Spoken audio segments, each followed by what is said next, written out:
بسم اللہ الرحمن الرحیم ربنا لا تواخذنا ان نسینا او اخطانا ربنا لا تحمل علینا اصرا کما حملته علی الذین من قبلنا ربنا ولا تحملنا ما لا طاقت لنا به واعف عنا واغفر لنا وارحمنا انت مولانا فانصرنا علی القوم الکافرین۔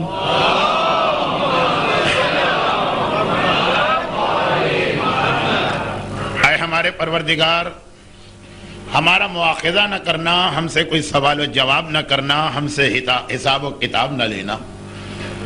اگر ہم بھولے سے کوئی گناہ کر بیٹھے یا ہم سے خطا میں کوئی غلطی ہو گئی، اے پروردگار ہم پر وہ بوجھ نہ ڈال جو ہم سے پہلے کی 1,24,000 انبیاء کی امتوں پہ ڈالا گیا۔ اے خدا، اور ہم پر کوئی ایسا بوجھ نہ ڈال جو ہماری طاقت سے باہر ہو۔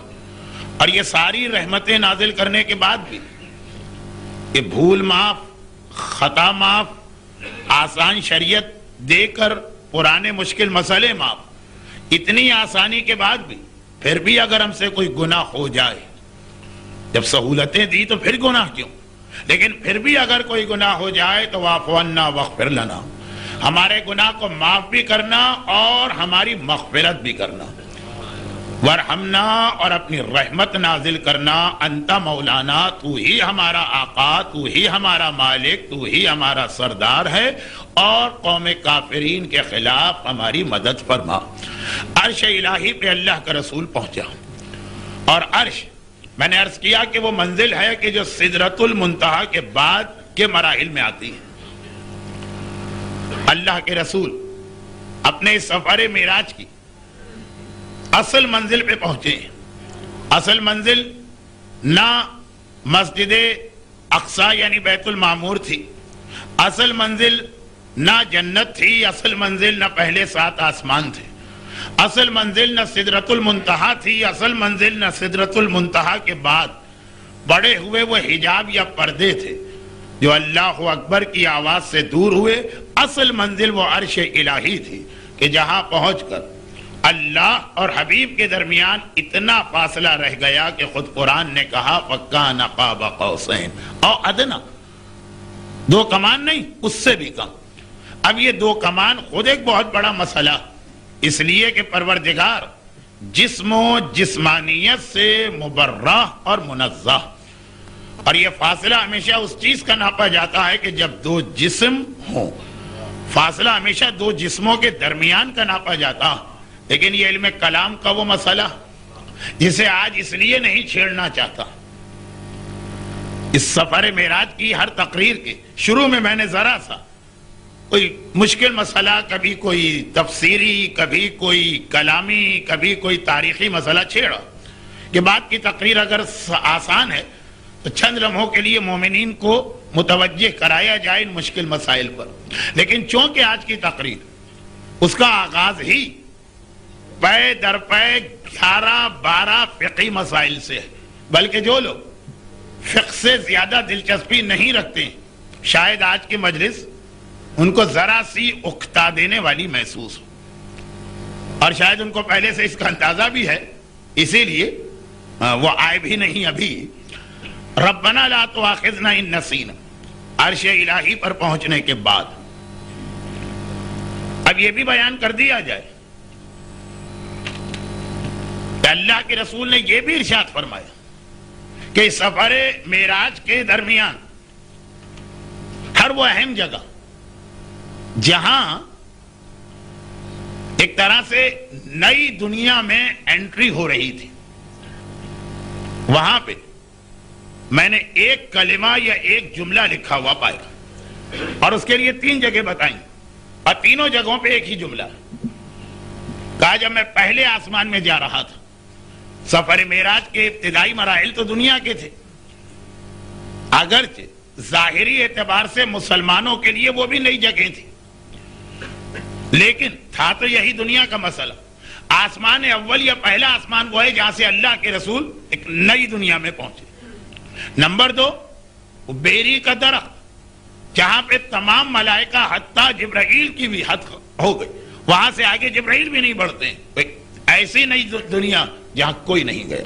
اور نمبر 3 وہ آخری منزل جو اصل منزل مقصود یا فائنل ڈیسٹینیشن عرش الہی. اور تینوں جگہ پہ میں نے ایک جملہ یہ دیکھا کہ لا الہ الا اللہ محمد الرسول اللہ علی ولی اللہ، اور ساتھ میں یہ کہ اے حبیب میں نے تمہارا مددگار اس علی کو بنایا جو ہر مشکل موقع پہ تمہاری مدد کرے گا. آسمان اول پہ بھی یہ جملہ، سدرۃ المنتہا جہاں وہ بیری کا درخت ہے اس کے ساتھ بھی یہ بورڈ لٹک رہا، اور عرش الہی پر پہنچنے کے بعد جہاں قاب قوسین اور ادنیٰ کی منزل. اور حدیث کے اندر جو ممبروں پہ اکثر پڑھی جاتی، چنانچہ میں صرف الفاظ پڑھ کے آگے بڑھ رہا ہوں. آج میری اس پریشانی کا بھی خیال رکھیے گا، یہ آخری مجلس ہے، اور مجلس بھی ایسی ہے کہ اس مجلس کے فوراً بعد میری روانگی. چنانچہ میں بہت زیادہ طویل مجلس نہیں پڑھ سکتا ہوں. جو لوگ عادی ہیں میری آخری مجلس کے، وہ آخری مجلس جس کے بعد اگلے دن فلائٹ ہوتی، وہ کہہ رہے تھے کہ مولانا ہم تیار ہو کے آئیں گے 2 گھنٹے کے لیے. ٹھیک، میں 2 گھنٹے پڑھ چکا ہوں اور اکثر آخری مجلس ہو ہی جاتی. آج مسئلہ آپ کا نہیں، آج مسئلہ میرا ہے، اس لیے جلدی جلدی بات مکمل کرنا، ورنہ یہ روایت بھی بہت تشریح طلب کہ اے علی یہ سب معراج کے موقع پہ رسول نے نہیں فرمایا، یہ بات کے مراحل. جیسے جیسے مدینہ منورہ میں میرے مولا کی مخالفت شکل منافقین کی شکل میں بڑھتی چلی گئی، ویسے ویسے یہ حدیث پیغمبر ارشاد فرماتے گئے. ایک مرتبہ سارے فضائل نہیں بتا دیے، نہ لوگ بھول جائیں گے. ہر 2 مہینے بعد، ہر 3 مہینے بعد، ہر 1 مہینے کے بعد. بلکہ لگ بھی ایسا رہا تھا کہ ادھر منافقین کوئی شوشہ چھوڑتے تھے، ادھر اللہ کا رسول فضیلت علی کی کوئی حدیث نقل کرتا تھا تو اس میں اللہ کے رسول نے ارشاد فرمایا کہ اے علی اللہ نے 5 جگہ تمہیں میرے ساتھ رکھا. اگرچہ یہ ساری حدیث معراج کے بارے میں نہیں، لیکن اس میں 2 جگہ معراج کا تذکرہ کہ اے علی جس وقت میں پہلے آسمان میں داخل ہوا تو میں نے دیکھا کہ تم بھی گویا میرے ساتھ ساتھ چل رہے ہو. مولا اسی دنیا میں تھے کیونکہ دنیا حجت خدا سے ایک لمحے کے لیے خالی نہیں ہوتی، لیکن تم بھی میرے ساتھ ساتھ چل رہے ہو. پروردگارا میں تو علی کو مکے میں چھوڑ کے آیا ہوں، کہا کہ نئی دنیا، نیا علاقہ، نیا ماحول. اگرچہ اللہ کا رسول اس کائنات کی عظیم ترین شخصیت، اور اگرچہ قلب محمد وہ ہے جس نے 23 سال میں اس قرآن کو اپنے سینے پہ برداشت کیا، اور آیت نے کہا قرآن خود ایک ایسی چیز ہے کہ پہاڑ پہ نازل ہو تو پہاڑ کے ٹکڑے ٹکڑے. لیکن نئی جگہ ایک مرتبہ میں نے علی کی شبیہ کو تمہارے ساتھ بھیجا. یہ عجیب بات ہے کہ سفر معراج میں شبیہ کا تذکرہ بہت، دنیا کو جتنا شبیہ سے ضد ہوئی ہے پروردگار اتنا ہی عظمت شبیہ کو بیان کرتا چلا جا رہا. اب اللہ کا رسول کہتا پہلا آسمان سدرۃ المنتہا پہ تو جبرائیل بھی ساتھ چھوڑ گئے، اور ابھی وہ 7 پردے میں عرش پر پہنچا. اچھا یہ خود اپنی جگہ ایک مسئلہ، کائنات کی وہ جگہ جہاں آج تک کوئی انسان نہیں گیا، پہلی بار اللہ کے رسول گئے. انسان یعنی پیغمبر تو اتنی عظیم شخصیت کیا کہا جائے، لیکن ذرا سا ایک پریشانی، ایک خوف، ایک ہول تو ہوتا. میں نے دیکھا کہ عرش الہی اس کے اوپر ایک طرف تو وہ عبارت لکھی ہے جو آپ نے سنی، اور دوسری طرف یا علی تم کو وہاں اپنے سے پہلے موجود پایا. پروردگارہ کہ علی یہاں آ گئے؟ نہیں، تمہاری تسلی اور تسکین کے لیے شبیہ علی کو یہاں بھیجا گیا، کیونکہ ہمیں معلوم ہے کہ اس کائنات میں تمہارے دل کو سکون پہنچانے والی سب سے بڑی چیز علی، اسی لیے علی کی شبیہ کو یہاں پہنچایا گیا. اے علی آسمان اول پہ تم میرے ساتھ نظر آئے. اے علی عرش الہی پہ جہاں قاب قوسین اور ادنیٰ کا فاصلہ تھا وہاں پہ تم میرے ساتھ نظر آئے. اور اس کے بعد تیسری چیز بھی معراجی سے متعلق، میں نے کہا تھا 2 نہیں 3 چیزیں. اور اے علی بس یہ ہے آج کی مجلس، یعنی یہاں سے مجلس آگے بڑھ رہی. اے علی جب میں نے عرش الہی پر پہنچ کر اپنی مناجات شروع کی تو پروردگار نے جو مجھے عطا کیا وہ سب میرے ساتھ تمہیں بھی عطا کیا سوائے لا نبی آبادی، سوائے اس کے کہ اب نبوت جو کہ مجھ پہ ختم ہو رہی، جو عرش الہی پہ میں نے مانگا وہ سب اللہ نے تمہیں بھی عطا کیا، تم میرے شریک ہو گئے معراج کی ساری نعمتوں، ساری برکتوں اور ساری رحمتوں میں۔ اور اے علی اس کے بعد چوتھی منزل جہاں پروردگار نے تمہیں میرے ساتھ شریک کیا، یعنی دنیا میں جہاں جہاں شریک ہوئے۔ ایک سوال آپ کے ذہن میں آ سکتا ہے میرے ساتھ تو یہ بھی ایک بہت بڑا مسئلہ کہ میں ایک موضوع پہ بات کر رہا ہوتا ہوں اور ذہن اس طرف ہوتا کہ جو میں بات کر رہا ہوں اس پہ اب کیا کیا اعتراضات اٹھیں گے، جو مومنین کرام میرا شکار کرنے کے لیے مجلس میں بیٹھے ہیں وہ کیا کیا باتیں کہیں گے، تو میرے ذہن میں بھی ساری باتیں تو نہیں آ سکتی، جتنی میرے ذہن میں آتی ہے ان کا جواب بھی میں دینے کی کوشش کرتا ہوں، جس سے وہ لوگ الجھ جاتے ہیں جو کہتے ہیں مولانا نہ ہمیں کوئی اعتراض کرنا ہے نہ اعتراض کرنے والوں سے تعلق ہے، ہم سیدھی سادھی مجلس پڑھنے آئے ہیں، سننے آئے ہیں، آپ ہمارے لیے بیان جاری رکھیے۔ نہیں، ان کا خیال کرنا ہوتا، اگرچہ اتنا خیال کرنے کے بعد بھی کہ وہ کیا کیا باتیں کہہ سکتے ہیں ان ایڈوانس میں اس کے جواب دیتا ہوں، پھر بھی بہت سی باتیں رہ جاتی، اس لیے کہ پتہ نہیں کیوں اللہ نے میرا ذہن تنقید والا بنایا ہی نہیں۔ ایک طریقہ یہ کہ کیسے آدمی اعتراض کرے گا یہ وہی سوچ سکتا ہے جس کا ذہن بھی ایسا، جیسے آپ نے مشہور بات سنی ہے نا کہ ایک صاحب کا گدھا کھو گئے، ڈھونڈ ڈھونڈ کے تھک گئے، کہیں مل کے نہیں دے رہا، لوگوں سے دوستوں سے سب سے کہا کوئی نہیں ڈھونڈ سکا، ایک صاحب نے کہا میں ڈھونڈ کے لاتا ہوں، لے کے بھی آ گئے۔ ارے تم کیسے لیا؟ کہا میں نے سوچا اگر میں گدھا ہوتا تو میں کھو کے کہاں جاتا، تو میں وہاں پہنچا تو واقعاً آپ کا گدھا وہاں کھڑا تھا۔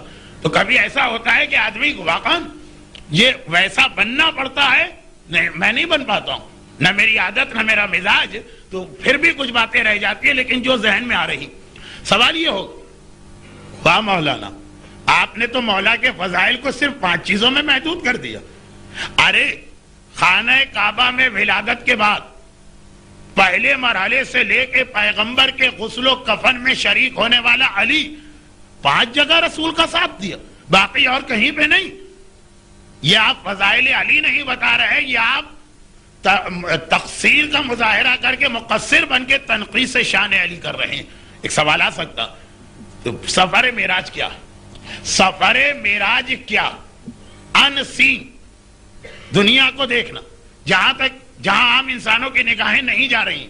سفر معراج میں 2 باتیں یاد رکھیے گا، سفر معراج میں ماضی بھی ہے جو گزر چکا اور سفر معراج میں مستقبل بھی ہے جو آنے والا۔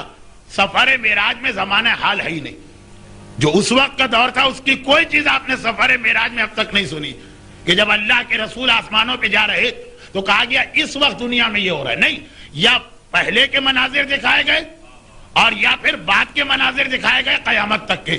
تو اب دنیا میں علی کے جو فضائل لوگوں کی آنکھوں کے سامنے آئے وہ تو لوگ دیکھ رہے ہیں، پھر بھی نہ دیکھیں تو وہ تو آنکھوں کے اندھے کے ساتھ عقل کے بھی اندھے، ان سے بات کرنا بیکار ہے۔ اس حدیث کے اندر پیغمبر وہ 5 باتیں بتا رہے ہیں جو دنیا کی آنکھوں سے پوشیدہ تھی، وہاں نہیں دیکھا لوگوں نے، پیغمبر نے بتایا، کہا آسمان اول پہ تو میں اپنے ساتھ دیکھا۔ اب آسمان اول پہ تو مدینے اور مکے کے اصحاب میں کوئی نہ تھا، عرش الہی پر تمہیں ساتھ دیکھا، وہاں تو جبرائیل بھی نہ تھا۔ جب میری دعا قبول ہوئی، عرش الہی کی دعا، تو اس تمام چیزوں میں تم میرے شریک بنے، وہاں تو کوئی نہ تھا۔ بدر کہنے کی ضرورت نہیں ہے کہ تم بدر میں میرے ساتھ تھے، سب دیکھ رہے ہیں، احد میں میرے ساتھ تھے، سب دیکھ رہے ہیں، دوش رسول میں میرے ساتھ تھے، سب دیکھ رہے ہیں، غدیر میں میرے ہاتھوں میں تھے، سب دیکھ رہے ہیں۔ جو سب دیکھ رہے ہیں معراج اس کا نام نہیں ہے، معراج نام اس کا ہے جہاں کہ عقل انسان بھی تھک کے بیٹھ جائے اور حواس خمسہ بھی جواب دے جائے۔ تو اسی لیے اب اس حدیث میں دیکھیے کہ کیا 5 چیزیں آئی ہیں۔ چوتھی چیز، جب پروردگار نے مجھے جنوں پہ بھیجا اور میں وہاں پہنچا، جنوں نے سوال کیا اے اللہ کے رسول آپ اکیلے آئے، علی کہاں ہیں؟ جب اللہ کے رسول کو انسانوں پہ بھیجا گیا وہاں بھی علی تھے نا، وَأَنذِرْ عَشِيرَتَكَ الْأَقْرَبِينَ، دعوت ذی العشیرہ، مگر وہاں سب دیکھ رہے تھے۔ اب جنوں میں گئے، مدینے والوں نے جنوں کو اور مکے والوں نے جنوں کو نہیں دیکھا، یا اگر جن کو کبھی ایک آدھ دفعہ دیکھا ہے، پیغمبر کی تبلیغ جنوں میں کس طرح ہوئی یہ نہیں دیکھا۔ انسان جن کو نہیں دیکھتا، لیکن جن انسانوں کو دیکھتے ہیں۔ تو ان کو یہ یاد ہے کہ دعوت ذی العشیرہ میں رسول اکیلے نہیں تھے. جب انسانوں میں پیغام دیا علی کو لے کے آئے, اس لیے وہی سوال کر رہے ہیں کہ آپ ہمارے پاس تبلیغ کرنے آئے ہیں تو آپ کا بھائی علی کہاں ہے؟ انسان جنوں کو نہیں دیکھتا, انسان یہ سوال نہیں کرے گا. جن انسانوں کو دیکھتے ہیں وہ یہ سوال کریں گے. تو پیغمبر کہتے ہیں کہ یا علی, اس وقت ایک بار میں نے اپنے بائیں طرف دیکھا تو تم میرے ساتھ ساتھ اس تبلیغ میں بھی شریک تھے. خالی دعوت ذی العشیرہ میں علی ساتھ میں نہیں ہے, جو جنوں کو دعوت تبلیغ دی گئی اس میں بھی علی ساتھ ہے. اور پانچویں اور آخری چیز, یہ پانچویں چیز وہ تھی جہاں سے مجھے سفر معراج کی ایک وہ روایت نقل کرنا تھی جس کا وقت نہیں, اور پہلی مجلس میں میں نے اس کا ذکر کیا تھا, لیکن بس ایک جملہ. بدر نہیں بتایا, احد نہیں بتایا, خیبر نہیں بتایا, خندق نہیں بتایا, شب ہجرت نہیں بتایا, دعوت ذی العشیرہ انسانوں والی نہیں بتائی. سب دیکھ رہے ہیں. کہا 5 جگہ تم میرے ساتھ ہو, اور آخری جگہ کیا بتائی؟ وہی کہ اب تک کسی نے نہیں دیکھا. جب رجعت کے زمانے میں ہم لوگ واپس آئیں گے اور میرے ہاتھ سے شیطان مارا جائے گا اور سارے کافر مارے جائیں گے, آیا علی اس وقت تم بھی میرے ساتھ آؤ گے اور میرے ساتھ تلوار چلا رہے ہوگے. درود بھیجے محمد والے.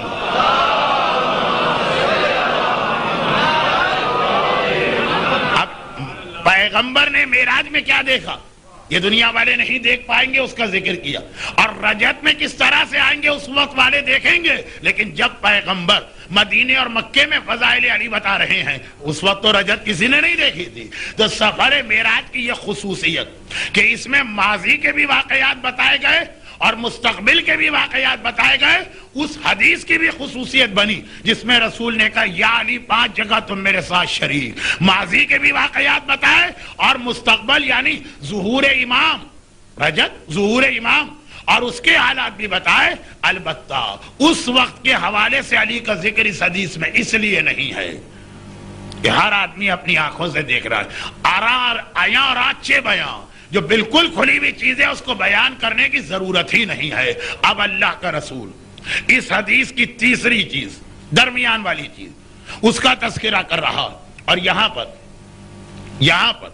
ایک بات اور یاد دلا دی جائے کہ وہ جو برزخ میں پیغمبر نے مناظر دیکھے اس میں کچھ مناظر ایسے تھے, کچھ میں نے تو برزخ کے مناظر پڑھے ہی نہیں, کچھ مناظر ایسے تھے جس کا تعلق حضرت عیسیٰ یا حضرت موسیٰ یا حضرت ابراہیم یا حضرت نوح ان کی امت سے تھا.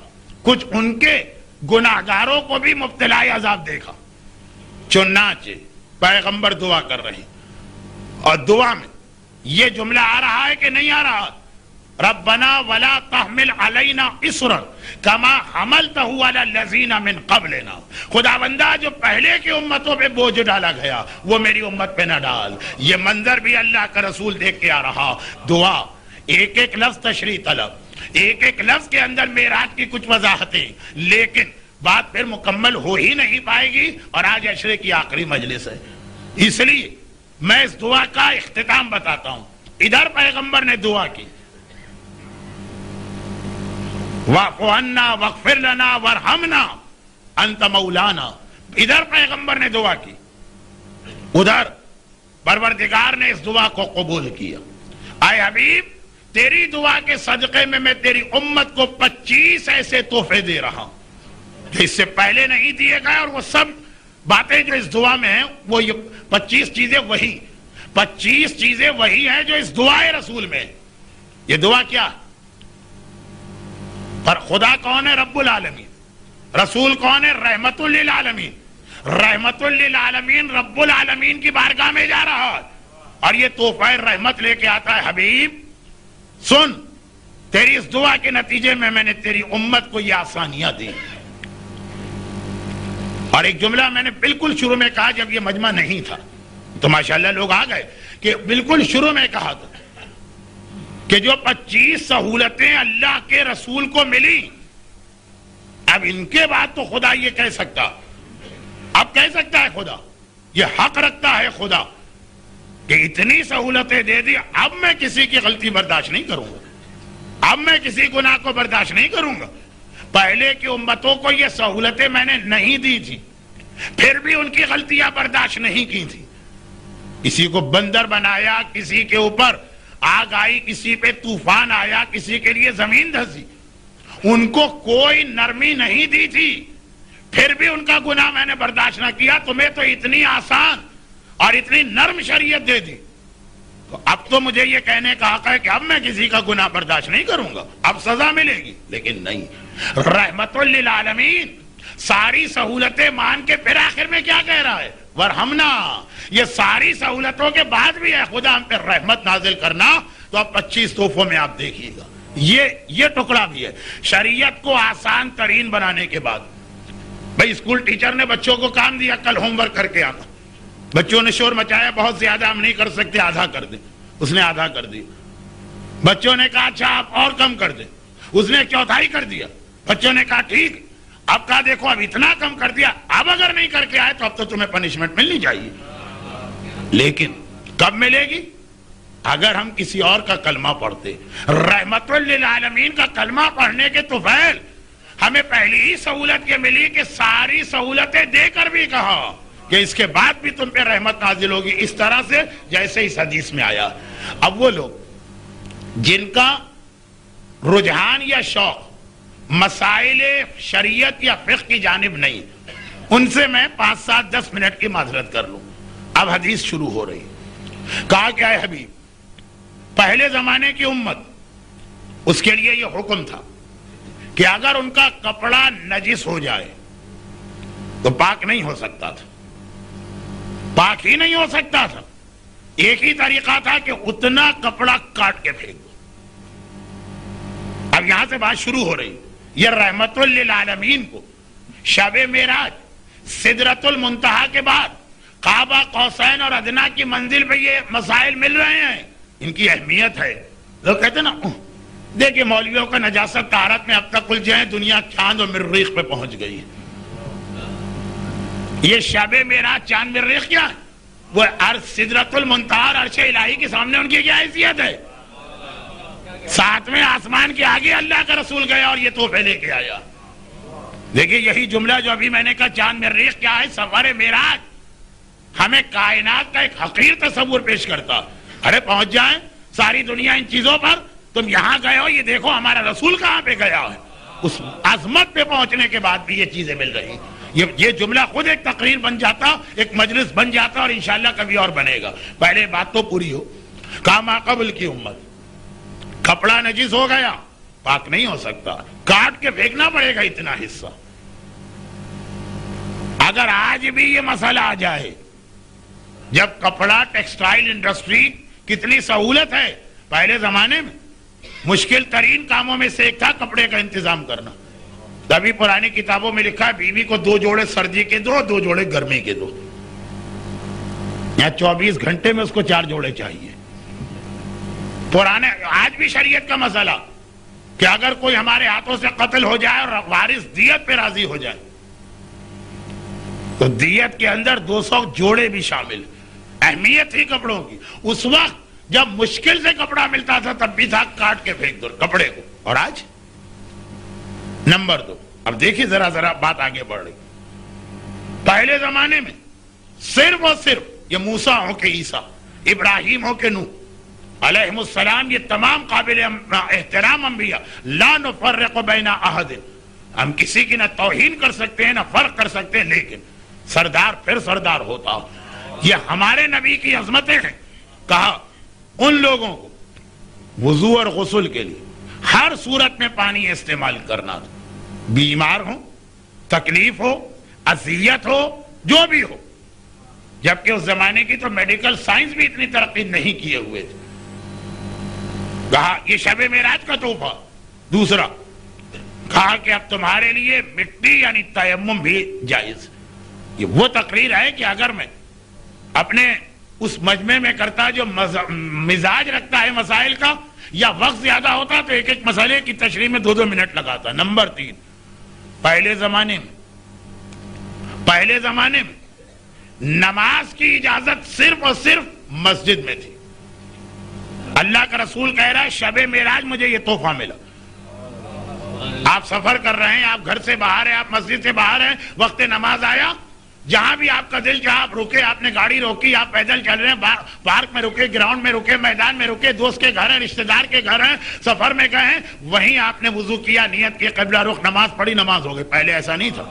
کہیں بھی ہو, کتنا ہی لمبا سفر طے کر کے جانا پڑے, مسجد کے اندر جانا پڑے گا, اس کے علاوہ نماز کی اجازت نہیں. سننے میں چاہیے ایسا آپ کو مسئلہ نہ لگے, لیکن خود ہی سوچیے اگر ہر نماز میں یہ پابندی آ جائے. یہ شارجہ کے مومنین جن میں سے ہر دوسرے کے پاس گاڑی ہے, وہ اس کو نہیں نبھا سکتے. اور چوتھا جملہ بھی اس تیسرے سے ملائیے تو زیادہ اندازہ ہوگا. اور کہا کہ پہلے زمانے میں 50 نمازیں واجب تھی, ہے حبیب میں تجھے تیری امت پہ صرف 5 نمازیں واجب کر رہا ہوں, لیکن 5 اس شان کے ساتھ کہ ثواب وہی 50 کا ملے گا, پڑھنا پڑیں گی خالی 5 نمازیں. یہ تحفہ معراج ہے کہ جو مومن اس کو بھی بوجھ سمجھ رہا. اور اب اسے ملائیے اس سے پہلے والے جملے سے, 50 نمازیں پڑھنا ہے 24 گھنٹے میں, اور نماز خالی مسجد میں ہوگی. یا 5 نماز کی پابندی آ جائے ہم نہیں نبھا سکیں گے. اور کہا 50 نمازیں ہر 1.5-2 گھنٹے کے بعد. وقت نماز آیا, دکان میں نہیں پڑھ سکتے, جاب پہ نہیں پڑھ سکتے, سفر میں نہیں پڑھ سکتے, گھر میں نہیں پڑھ سکتے, دعوت میں نہیں پڑھ سکتے, دوست کے ہاں نہیں پڑھ سکتے, ہر نماز کے لیے مسجد کی جانب جاؤ. رحمت للعالمین کی امت کو تحفہ ملا. اور امت اصل نماز ہی کو ترک کر کے کفران نعمت کر رہی ہے. لیکن اس انداز سے یہ مجلس مکمل نہیں ہو پائے گی, اس لیے میں آگے بڑھتا ہوں. اور اے حبیب, تیری امت کے لیے 5واں تحفہ یہ پہلے مال کا 1/4 حصہ دینا پڑتا تھا تب زکوٰۃ ہوتی تھی, اور اب مال کا 40واں حصہ دیا جائے تو زکوٰۃ ہو جاتی ہے. دیکھیے 1/4 کو 40ویں تک 10 گنا گھٹایا جا رہا ہے ایک طریقے سے, یا جو بھی کیلکولیشن بنے. یہ کیلکولیشن میں نے اچانک ممبر پہ کیا, غلط ہو سکتی ہے, اس سے آپ پوری شب معراج کی روایت کو غلط نہ سمجھیں. کہا کہ پہلے خمس مال پر نہیں ہے, بچت پر. زکوٰۃ تو اصل مال پر ہے, مال آیا اور نکالو 1/4 حصہ. یہاں بچت کے 5ویں حصے میں لوگوں کی جان نکل جاتی. مال کیسے نکالے, اس سے پہلے تو روح ہی نکل جائے گی, تو فائدہ کیا ہوا خمس دینے کا. لیکن موسیٰ اور عیسیٰ, اب دیکھیے قارون اتنا زیادہ سخت کیوں ہو گیا زکوٰۃ کے مسئلے پہ, اس لیے کہ کوئی 40واں حصہ اسے نہیں مانگا جا رہا, 1/4 حصہ. اور ہم نہ صرف یہ کہ قارون کی برائی کرتے ہیں, اس کو کنڈیم کرتے ہیں, اسے موسیٰ کے زمانے کے بدترین انسانوں میں سمجھتے ہیں, لیکن ہم میں سے بہت سے عمل اسی میں کرتے ہیں. برا بھی وہ ہے, اس نے عمل بھی غلط کیا, اس نے اپنے مال کے اوپر اتنا تکبر بھی کیا, لیکن عمل وہی کرو. نام اہل بیت کا لیتے ہیں. شہزادی سے پوچھا گیا, شہزادی یہ کون ہے, کتنے سونے پہ زکوٰۃ واجب ہوتی, جو کتنے مال پہ زکوٰۃ واجب ہوتی. کہا تو یہ اپنے لیے پوچھ رہی ہے کہ ہمارے لیے پوچھ رہی ہے. چکرا گئی. کہا شہزادی شریعت تو ایک شریعت ہے, آپ کے لیے اور ہمارے لیے الگ کوئی تھوڑی ہے. کہا الگ. تمہارے لیے مسئلہ یہ ہے کہ 20 دینار سونا ہو تو 40واں حصہ زکوٰۃ, 200 درہم سونا ہو تو 40واں حصہ زکوٰۃ. اچھا درہم تو چاندی ہوتا, 20 دینار سونا ہو یا 200 درہم چاندی ہو تو زکوٰۃ ہے. اور ہمارا مسئلہ یہ ہے کہ گھر میں 20 دینار سونا رہا کیسے, یہاں تو جو صبح آتا ہے شام کو ختم ہو جاتا ہے, راہ خدا میں خرچ کر دیا جاتا. ہمارا مسئلہ یہ کہ ایسی چیز گھر میں بچی کیسے کہ زکوٰۃ واجب ہو جائے. یہ ہے اہل بیت کا مزاج, وہ ہے قارون کا مزاج. فضائل اہل بیت کے پڑھے جاتے ہیں, عمل قارون پہ کیا جاتا, مذمت قارون کی جاتی ہے, طریقہ اہل بیت کا چھوڑا جاتا ہے. لیکن یہ میں کہاں جا رہا ہوں, میں تو شب معراج سے کہیں بھٹک گیا راستے میں. اب کہا کہ 6واں تحفہ یہ ہے کہ اس سے پہلے جب کسی کو قربانی کرنا ہوتی تھی, کیا ہوتا ہے آج کل قربانی کا طریقہ مجھے یہاں کا تو معلوم نہیں ہے, میں کبھی عید قربان کے دن 25 سال سے یہاں آنے کے بعد یہاں کبھی نہیں, عید قربان کے دن کبھی نہیں تھا. لیکن ہمارے یہاں پاکستان میں جو طریقہ کار ہے میں اس کو کنڈیم بھی نہیں کر رہا ہوں, کیونکہ تو رسول کی وجہ سے ہم کو ملا. لیکن اگر موسیٰ اور عیسیٰ کی امت میں ہوتے ایک سے ایک جاندار بکرا ڈھونڈا جاتا، ایک سے ایک شاندار گائے یا بیل کی تلاش کی جاتی، اسے وہ پھولوں کے ہار پہنائے جاتے ہیں، اس کی تصویریں کھینچی جاتی ہیں، اس پہ ٹکٹ لگایا جاتا ہے محاورتاً، لوگ ٹھٹ کے ٹھٹ آتے، اتنا شاندار بکرا۔ موسیٰ اور عیسیٰ کے زمانے میں جسے قربانی کرنا ہے، قربانی کو اپنے کندھوں پہ اٹھا کے قربان گاہ تک جائے۔ اول تو ہر جگہ قربانی کر نہیں سکتے، قربان گاہ جانا پڑے گا، اور وہ بھی اس طرح نہیں کہ بکرے کو ٹہلاتے ہوئے لے گئے، اپنے کندھوں پہ بکرے کو اٹھا کے لے جاؤ۔ اتنے ڈائٹنگ والے بکرے ہی ہم ڈھونڈتے جو ڈائٹنگ کے اوپر ہیں، کہنے کو بکرا ہو اور دیکھنے کے اندر مرغی نظر آئے۔ کہا پہلے زمانے میں، ہر نبی کے زمانے میں قربانی کندھے پہ اٹھا اور لے کر جاؤ۔ یہ بائبل، یہ ساری چیزیں تقریباً بائبل میں بھی آج بھی اتنی تحریف کے بعد رحمت للعالمین کے طفیل۔ الٹا ہو گیا مسئلہ، الٹا ہو گیا مسئلہ۔ اچھا بقرعید میں کبھی ہمارے یہاں منظر الٹا ہوتا، یہ قصائی نے بکرے کی گردن پہ چھری رکھی، بکرا قصائی سے زیادہ طاقتور تھا، وہ قصائی پہ چڑھ دوڑا، ایک عجیب منظر بنتا۔ یہاں پہ شب معراج ہمارے لیے یہ مسئلہ الٹا ہو گیا۔ کہا کہ پہلے زمانے کی ہر نبی کی امت کو اپنا جانور، قربانی کا جانور کندھے پہ لے کے جانا، نہ صرف یہ کہ یہاں معافی ہو گئی بلکہ پل صراط پر یہ جانور تمہیں اٹھا کے جنت میں لے جائے گا۔ وہاں جانور کو خود اٹھانا ہے یا ہمیں یہ جانور اٹھا کے لے جائے گا؟ اور پھر قربانی کے کچھ فوائد بھی اس حدیث میں آئیں، لیکن میں نے کہا نا یہ فقہی انداز کی حدیث ہے، اس کو چھوڑ دیجئے، اس کی تفصیلات کو چھوڑیے، حدیث تو سنیے، سننا پڑے گی آپ کو، اس لیے کہ یہ شب معراج اللہ کے رسول کو خاص تحفہ ملا۔ بات آگے بڑھی، کہا کہ پہلے زمانے میں، پہلے زمانے سے میری مراد عام زمانہ نہیں ہے، انبیاء کی امتیں۔ میں نام بار بار اس لیے نہیں لے رہا ہوں کہ مجھے کبھی کبھار یہ ایسا لگ رہا ہے کہ شاید کسی نبی کی توہین کا پہلو نہ آ جائے، لیکن مراد یہی انبیاء ہیں، ابراہیم ہو کہ نوح ہو کہ موسیٰ ہو کہ عیسیٰ ہو کہ ہارون ہو کہ سلیمان ہو کہ داؤد ہو۔ فرماتے ہیں پہلے زمانے میں یہ اجازت ہی نہ تھی کہ کسی شک والی چیز کو استعمال کرو۔ شک ہو رہا ہے کہ یہ کھانا پاک ہے کہ نجس، مسلمان نے دیا، آج اجازت ہے کھا لو۔ پتہ نہیں یہ پانی پاک ہے کہ نجس، استعمال کرو۔ پتہ نہیں یہ کپڑا پاک رہا کہ نجس، ہم نے لانڈری سے دھلوایا، وہاں سب کے کپڑے آتے ہیں، ہمارا کپڑا پاک رہا نجس پاک۔ پتہ نہیں بس کی سیٹ پر ہم سے پہلے کوئی نجس آدمی بیٹھ کر، گرمی ہے پسینہ نکلا ہوگا، نجس تو نہیں کر گیا، شک ہو رہا، پاک۔ ہر مشکوک چیز کو پاک سمجھا گیا، مگر کب شب معراج یہ تحفہ ملا؟ کہا کہ پہلے زمانے کی امت کے لیے مسئلہ یہ تھا کہ جس چیز کے بارے میں شک ہے وہ حرام ہے، اسے چھوڑ دو۔ تمہاری امت کے لیے یہ جس چیز کے بارے میں شک ہے وہ حلال اور پاک ہے، اسے استعمال کر لو۔ کتنی آسانی ہے۔ البتہ وہ لوگ جو کہتے ہیں ہمیں سے کوئی تعلق ہی نہیں، آپ تو شک والی چیز کہتے ہیں، ہم تو حرام یقینی بھی ہے تب بھی کھا لیتے ہیں، ان کے لیے تو حدیث کا یہ ٹکڑا بیکار ہے، ان کے لیے اگلا ٹکڑا شاید کام کا ہو، تو وہ شروع ہی ہونے والا۔ یہ 25 تحفے اللہ کا رسول، شب معراج، مشکوک چیز تیری امت کے لیے پاک کی گئی۔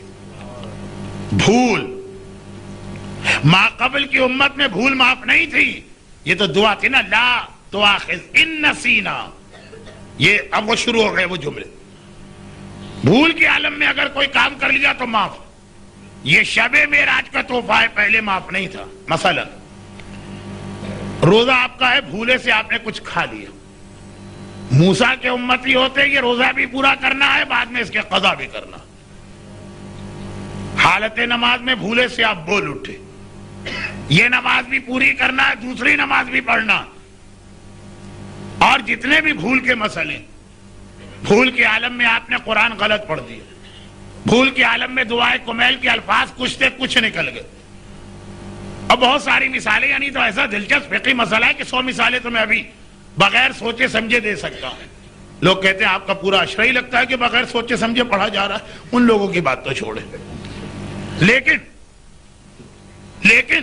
کہا حبیب تیرے طفیل، تیری امت میں بھول معاف، یعنی اگر روزے میں بھولے سے کھا لیا روزہ صحیح، نماز میں بھولے سے بول اٹھے نماز صحیح ہے، سجدہ صاحب کرنا اگر نہ بھی کیا اس کا گناہ ملے گا، نماز غلط نہیں، اور بے شمار اس کے مسئلے۔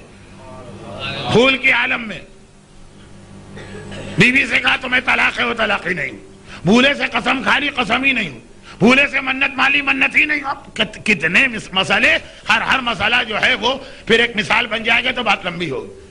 یہ ربنا لا تؤاخذنا ان نسینا, یہ پہلے زمانے کے نبی کی امت کو بھول معاف نہیں تھی. ہر بھول کی سزا تھی کہ اس عبادت کو پورا بھی کرو اور اس کے بعد اس کی قضا بھی کرو. اور اے حبیب, اخطانا ان نسینا او اخطانا, خطاً تم لوگوں سے, تمہاری امت سے اگر کوئی غلطی ہو گئی, ایک بھول ہوتا ہے, ایک خطا ہوتی ہے. دونوں کا فرق فقہ اسلامی میں ایک بہت ہی دلچسپ بحث ہے. میرے پاس اس بحث کا وقت نہیں, میں ایک مثال دے دیتا ہوں. خطا معاف ہے, پہلے امت کو خطا معاف نہیں تھی. ہم قرآن کریم لے کے جا رہے ہیں, دو صورتیں. بھول گئے کہ ہمارے ہاتھ میں قرآن ہے, بھول گئے, یاد نہیں رہا کہ ہاتھ میں قرآن, اور ہم نے پیروں پہ رکھ دیا. جیسے ہی پتہ چلا اٹھا لیا. کوئی گناہ ملا نہیں. کیوں؟ اس لیے کہ بھول کے عالم میں یہ عمل ہوا. دیکھیں, میں نے کہا مثالیں اتنی ہے کہ میں خود چکرا رہا ہوں. مثال دوں نہ دوں تو کتنی دوں. اور خطا کسے کہتے ہیں؟ خطا کہتے ہیں, آپ کو معلوم ہے کہ قرآن آپ احترام سے لے جا رہے ہیں, ایک دم قرآن پھسلا اور زمین پہ گر پڑا. موسیٰ کے زمانے میں ہوتے, عیسیٰ کے زمانے میں ہوتے, معاف نہیں تھا, چاہے تمہاری غلطی بھی نہیں, خطان ہو گیا. اس کا کفارہ تو کم از کم دینا. جو ہمارے یہاں بھی لوگ پوچھتے ہیں, مٹھائی دی جائے گی کہ شکر دی جائے گی کہ آٹا دیا جائے گا. تم موسیٰ اور عیسیٰ کے کلمہ گو نہیں ہو, رحمت للعالمین کا کلمہ پڑھتے ہو, جان بوجھ کے گناہ نہیں کیا, کوئی کفارہ نہیں. یہ رحمت للعالمین کو خاص تحفہ ملا ہے. ایک بھول ہوتا ہے, ایک خطا ہوتی ہے. اس کی مثالیں, اس کا فرق بہت زیادہ. اب اس کو اگر بہترین طریقے سے سمجھنا, آپ کا انداز بتا رہا ہے کہ آپ کو سمجھنا نہیں ہے اور میرے پاس وقت نہیں, مجھے سمجھانا نہیں, لیکن جنہیں سمجھنا, کسی بھی فقہی کتاب کا آخری مسئلہ دیکھیں. اگر ایک آدمی دوسرے کو بھول سے قتل کر دے اور ایک آدمی دوسرے کو خطاً قتل کر دے, دونوں کا فرق, وہاں یہ چیز آتی ہے. خیر, اب یہ بہت لمبی بات ہو رہی ہے, لیکن دلچسپ بات, اس کے اندر مثالیں اتنی بن رہی ہیں ہماری روزمرہ کی زندگی کی. لیکن آگے بڑھی, کہا موسیٰ اور عیسیٰ, ابراہیم اور نوح کے زمانے میں خطا معاف نہیں تھی. فل فلیج تمہیں خطا کی بھی سزا برداشت کرنا. ہمارے یہاں معاف. ایک بھول الگ چیز ہے, بالکل ذہن سے نکل گئی. خطا الگ چیز, ذہن سے نہیں نکلا, ایک چیز کا احساس تھا, پھر بھی کسی وجہ سے وہ غلطی ہو گئی. اے حبیب, تمہاری امت کے لیے وسوسے معاف ہیں. بڑوں کا مسئلہ نہیں, جوانوں کا مسئلہ نہیں, 16 اور 18 سال کی عمر والوں کا مسئلہ. ایک عمر کی ایسی منزل آتی کہ آدمی کے ذہن میں ایسے وسوسے آتے ہیں جس میں کبھی اللہ کے بارے میں بھی شک ہوتا, رسول کے بارے میں بھی شک ہوتا ہے دل کے اندر. وہ اس کا عقیدہ نہیں ہے, وہ اس پہ غور نہیں کر رہا ہے, لیکن آ رہے ہیں وسوسے. ائمہ کے بارے میں وسوسے پیدا ہوتے ہیں, اسلام کے بارے میں موسیٰ اور عیسیٰ کی امت میں ہوتے تو اس سے کافر تو نہ بنتے, لیکن اس کی سزا بھگتنا پڑتی. اے حبیب, تمہاری امت کے لیے جو وسوسے دنوں میں پیدا ہوتے ہیں اس کو معاف کیا گیا. چاہے کبھی یہ خیال بھی آ گیا کوئی اللہ نہیں, تم مشرک نہیں بنے جب تک کہ تم اسے عقیدہ نہ بناؤ. کوئی رسول نہیں, یہ عقیدہ نہیں بنایا, خالی دل میں ایک وسوسہ آ کے گھوما, چاہے 6 مہینے وسوسہ رہے, چاہے 4 مہینے وسوسہ رہے. اسی میں یہ بھی آ گیا کہ آپ نماز پڑھ رہے ہیں اور دنیا بھر کے خیالات نماز ہی کے اندر آ رہے ہیں. موسیٰ کے امتی ہوتے یہ نماز بھی پڑھو, اس کو دوہراؤ بھی. اور کتنی نمازیں دن میں؟ 50. اور 50 کو اگر دوہراؤ تو 100 ہو گئی. اور اگر یہ مسئلہ پتا ہے کہ ادھر ادھر کا خیال آیا نماز دوہرانا ہے, تو پہلی مجلس میں بندر والی مثال کی طرح اب اور زیادہ خیال آیا کرے گا, نمازیں ہی دوہراتے رہو. پھر کیسے زندگی گزارو یہ وہی لوگ جانے. ہم تو اپنے رسول کے طفیل و تصدق میں اس مرحلے ہی سے بچ گئے. نماز کے بیچ میں تم نے نہیں سوچا, ویسے خیالات آتے رہے جاتے رہے, کوئی گناہ نہیں ہے, تمہاری نماز صحیح ہے, اس کو دہرانا بھی نہیں. بلکہ معصوم نے کہا کہ اگر دل چاہے کہ دہرا لو تو دہرانا بھی نہیں, ورنہ شیطان اسے تمہاری عادت میں داخل کر کے ہر نماز میں وسوسے لے کے آئے گا. وہ اس حدیث سے ہٹ کے وسوسوں کا ایک علاج ہے. بھائی مولانا, میں نماز پڑھ رہا تھا, نماز کے بیچ میں میرے دل میں بہت سارے بےہودہ خیالات آ گئے, وہ نماز میں دوبارہ پڑھ لو. شرعاً اجازت تو ہے, لیکن امام کی طرف سے ہمیں ایک مشورہ دیا گیا غلطی نہ کرنا، یہ شیطان کی کامیابی ہے۔ آج 2 بےہودہ خیال آئے، اگلی نماز میں 10 آئیں گے اور پھر 20 ہو جائیں گے۔ آئے بےہودہ خیال کا مجھے نہیں پڑھنا ہے نماز، خود ہی شیطان تھک ہار کے بھاگ جائے گا۔ لیکن یہ بھی ایک الگ تقریر ہے کہ شیطان کیسے بھاگتا، بغیر لاہور کے بھی شیطان بھاگتا۔ لیکن یہ رحمت للعالمین کو شب معراج ایک تحفہ ملا۔ ارے گھڑی کی سوئیاں کہاں جا رہی ہیں؟ تو میں اپنی بات کو تیزی سے آگے بڑھاتا ہوں۔ وسوسے معاف، شک معاف، بھول معاف، خطا معاف۔ اور اللہ کے رسول کہتے ہیں شب معراج ربنا ولا تحملنا ما لا طاقت لنا بہ، وہ بھی ہم پر بوجھ نہ ڈال جو طاقت سے باہر ہے۔ کہ مجبوری کے اندر اگر کوئی گناہ ہوا وہ بھی معاف، پہلے نہیں تھا۔ کہا اگر مجبوری ہے تب بھی اس سے اپنے آپ کو بچاؤ، جس کی بہت ہی چھوٹی مثال دے رہا ہوں کیونکہ وقت نہیں۔ جو ہمارے ہاں بڑا مشہور مسئلہ کہ جی اگر 3 وقت کا فاقہ ہو جائے، ویسے شریعت میں 3 وقت کا فاقہ نہیں ہے، یہ سمجھانے کے لیے، تو مردار بھی حلال ہو جاتا اور خنزیر بھی کھا سکتے ہیں، اور اگر جان خطرے میں ہو تو شراب بھی پی سکتے ہیں۔ یہ سب مجبوری والے مسئلے ہیں نا، کہ مجبوری کے عالم میں یہ اجازت، اور کتنی ہی اجازتیں۔ 2 چھوٹی سی مثالیں دے دوں، اس لیے کئی مثالیں پیش آ رہی۔ عورت، شب معراج کی تقاریر میں عورتوں کے حوالے سے کتنی ایسی باتیں آئیں جس میں عورت کے چند گناہوں کا تذکرہ۔ اس کے باوجود نہ صرف یہ کہ بڑے شوق سے خواتین آ رہی، بلکہ یہ درخواست کرتی ہوئی بھی لمبی پڑی ہے کیونکہ کل صبح ان کو آفس نہیں جانا ہوتا، اور زیادہ ایسی روایتیں پڑھی ہے کیونکہ انہیں اپنی اصلاح کرنا ہے، اس لیے چاہتی ہیں کہ جو باتیں نہیں بھی ابھی سنی وہ بھی مرنے سے پہلے پتہ چل جائیں۔ اچھا اب دیکھیے عورت کے حوالے سے بات، بیمار ہے عورت، کہاں تو نامحرم کو ایک بال نہیں دکھا سکتی، آپریشن کی ضرورت ہے، بریسٹ کینسر کا آپریشن ہے مثلا، جسم کے ایسے حصے کھولنا پڑتے ہیں کہ کوئی غیرت مند برداشت نہ کرے، لیکن کا اجازت کیونکہ مجبور۔ بلڈ پریشر چیک کرانا، نبض چیک کرانا، جہاں مجبوری۔ موسیٰ اور عیسیٰ کی امت کی عورتوں کو یہ اجازت نہیں تھی، کہا مجبوری ہے تب بھی جو حرام ہے نہیں کر سکتے، ذرا سے بھی شریعت میں کہیں اجازت نہیں۔ بینک کی نوکری اگر سودی ڈپارٹمنٹ میں تو حرام، لیکن اگر آدمی کے پاس اس کے علاوہ کوئی ذریعہ معاش نہیں اور اس وقت وہ انتہائی مجبور ہے گھر کا خرچہ چلانے کے لیے، تو عارضی طور پر اس کی اجازت ہے دوسرا جاب ڈھونڈتا رہے۔ موسیٰ اور عیسیٰ کے زمانے میں نہیں تھا، مر بھی جاؤ تب بھی سود کی اجازت نہیں ہے کیونکہ مجبوری اس امت کے لیے معاف نہ تھی۔ پیغمبر نے معاف کروائی شب معراج، یہ بھی کہا کہ ربنا لا تحملنا ما لا طاقت لنا بہ، ارے وہ گناہ بھی معاف کر دے، وہ حکم شریعت ساقط کر دے، وہ واجب ساقط کر دے، وہ حرام حلال کر دے جس کی طاقت ہم میں نہیں ہے۔ اور اسی شب معراج کی دعا سے پہلے والی آیت ہے لا یکلف اللہ نفسا الا وسعها، اسے خاص طور پہ پروردگار نے بتایا یہ کہنے کے لیے کہ اے امت رسول، عظمت رسالت کو پہچانو، احسان مانو اس پروردگار کا جس نے تمہیں اس رسول کی امت میں پیدا کیا۔ بات آگے بڑھی، شک، بھول، خطا، مجبوری کا مقصد کیا ہے؟ ناممکن کام نہیں ہے، ہمارے لیے ممکن ہے لیکن بہت مشکل ہو رہی ہے۔ اس میں حجاب کا مسئلہ بھی آ گیا، سود کا مسئلہ بھی آ گیا، خنزیر کھانے کا مسئلہ بھی آ گیا، شراب پینے کا مسئلہ بھی آ گیا، مثالیں اور بہت سی آئیں گی۔ اور جتنے عرصے ایک آدمی، اب یہ جو ہے نا جو جملہ میں کہہ رہا ہوں یہ فقہ میں اتنی تفصیل والا کہ اس میں مجھے معاف کیجئے گا کہ میری بات نامکمل بھی ہوگی، مبہم بھی ہوگی، پھر بھی نظر انداز کیجئے گا۔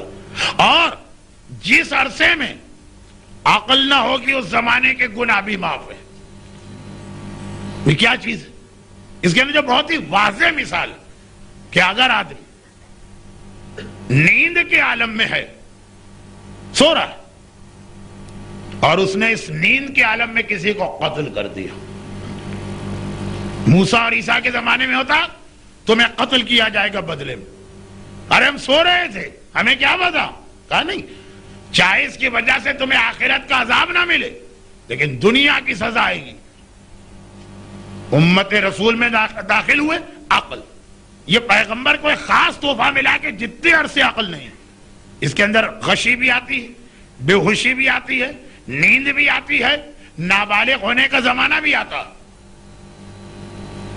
نیند میں اگر آدمی قتل کر دے، نیند میں کیسے قتل ہوتا؟ کچھ لوگوں کو نیند میں چلنے کی عادت ہوتی، اور کچھ لوگ ہماری طرح سے ڈائٹنگ نہیں کرتے، سوتے سوتے بستر سے نیچے گرے، نیچے بیچارہ کوئی بچہ سو رہا تھا.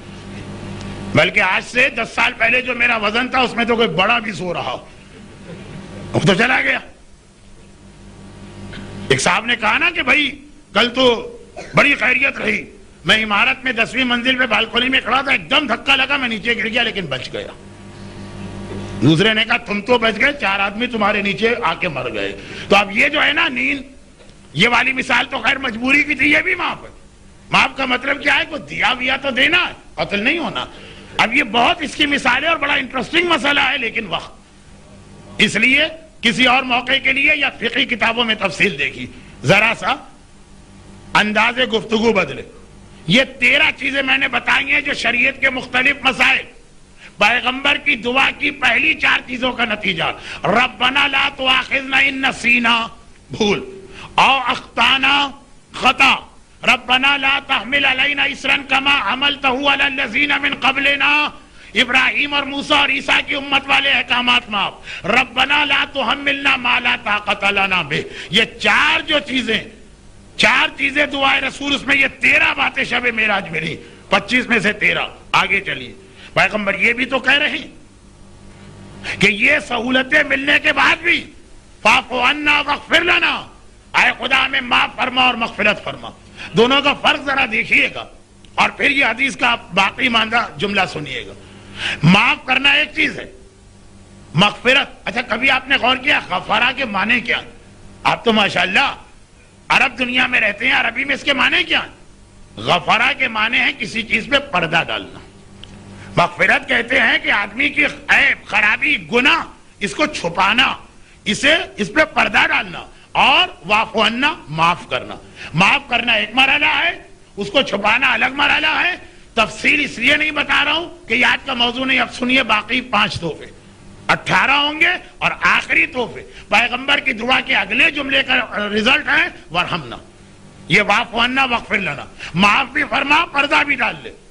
کہا کہ اے حبیب تمہاری امت کو ایک سہولت اب یہ ملی ہے، 13 کے بعد کی 14ویں چیز ہے. ایک سہولت یہ ملی ہے کہ پہلے اگر کوئی بھی گناہگار گناہ کرتا تھا، یہ 2 چیزیں 14 اور 15، گناہ آدمی کہاں کرے گا؟ یا گھر میں کرے گا یا باہر کرے گا. اگر آدمی گھر میں گناہ کرتا تھا تو اس کے گھر کے دروازے پر، جہاں آدمی اپنے نیم پلیٹ لگاتا ہے، نام لکھتا ہے آج کل، وہاں یہ لکھا ہوا آ جاتا تھا کہ اس نے کیا گناہ کیا. ادھر آپ گھر میں گناہ کر رہے، باہر لکھا ہوا آ گیا کہ اس گھر میں یہ آدمی یہ گناہ کر رہا. ایک ہوتا ہے گناہ، ایک ہوتی ہے توبہ، ایک ہوتی ہے معافی، ایک ہوتی ہے رسوائی. ہمیں پتہ بھی نہیں، وہاں لکھا ہوا ہے سارا محلہ جو گزر رہا پڑھ رہا. اے حبیب، اچھا یہ ہے 14ویں چیز. اور 15ویں، اور اگر آدمی اس ڈر سے گھر میں گناہ ہی نہیں کرنا، کسی جنگل میں جا کے کرنا، کسی صحرا میں جا کے کرنا. پہلے زمانے میں موسیٰ اور عیسیٰ کے حالات میں کئی جگہ آتا گناہگار صحرا میں تھا، جنگل میں تھا. گھر میں کیوں نہیں تھا؟ اس لیے نہیں تھا کہ وہاں گھر کے دروازے پہ آ جاتا کہ یہ فلاں گناہ کر رہا. اور لوگ بھی ایک دوسرے کے دروازوں کو ہر وقت چیک کرتے رہتے تھے. چٹپٹی بات ہوتی ہے نا، آج کیا لکھا ہوا آ رہا ہے، وہاں کیا لکھا ہوا آ رہا ہے. خود گناہ کرنا ہے کہ پھر ہم جنگل میں جا کے چھپ کے کریں گے. مگر یہ بھی نہیں ہے، اگر گھر میں گناہ کرتا تھا پہلے زمانے کا آدمی، گھر کے دروازے پہ لکھا آتا تھا. کمپیوٹر، مانیٹر اور اس قسم کی کئی چیزوں نے یہ ساری حدیثیں بہت آسان کر دی ہیں سمجھانا. پہلے تو سمجھانا مشکل تھا، بہت آسان ہے، بچے بھی سمجھ جائیں گے بشرط یہ کہ اتنا وقت ہو. میں نے ایک اشارہ کر دیا. اور باہر اگر گناہ کیا تو پیشانی پہ لکھا آتا تھا کہ یہ کیا گناہ کر کے آ رہا. آئینے تو تھے نہیں پہلے زمانے میں اتنے. ہم گناہ کر کے مونچھوں کو تاؤ دیتے ہوئے آ رہے ہیں کہ جی ہم نے گھر میں گناہ ہی نہیں کیا. تو گھر کے دروازے پہ تو نہیں آئے گا. دیکھا کہ سب لوگ ہماری پیشانی کو دیکھ رہے ہیں. جیسے کسی کے پیچھے اگر کوئی آدمی لکھ دے یا کوئی ایسا نشان بنا دے تو سب دیکھتے ہیں نا. اب سامنے دیکھ رہے ہیں، کیا پتا اسے یہاں لکھا یہ زنا کر کے آیا، یا غنا سن کے آیا، یا غیبت کر کے آیا، یا حرام کھا کے آیا. اے حبیب تم نے کہا فاغفر لنا، گناہ معاف الگ ہو، پردہ الگ ڈالا جائے. دیکھیں بعض اوقات گناہگاروں کو معافی ملی ہے، گناہ پہ پردہ نہیں پڑا ہے. معافی الگ، پردہ الگ. اب تمہارا امتی چاہے گھر میں گناہ کرے تب بھی کسی کو پتہ نہیں چلے گا، باہر گناہ کرے تب بھی پتہ نہیں چلے گا. خود ہی بتانا چاہے تو یہ اس کی مرضی ہے. خدا رسوا نہیں کر رہا. خدا رسوا خود ہی کسی کو شوق ہے.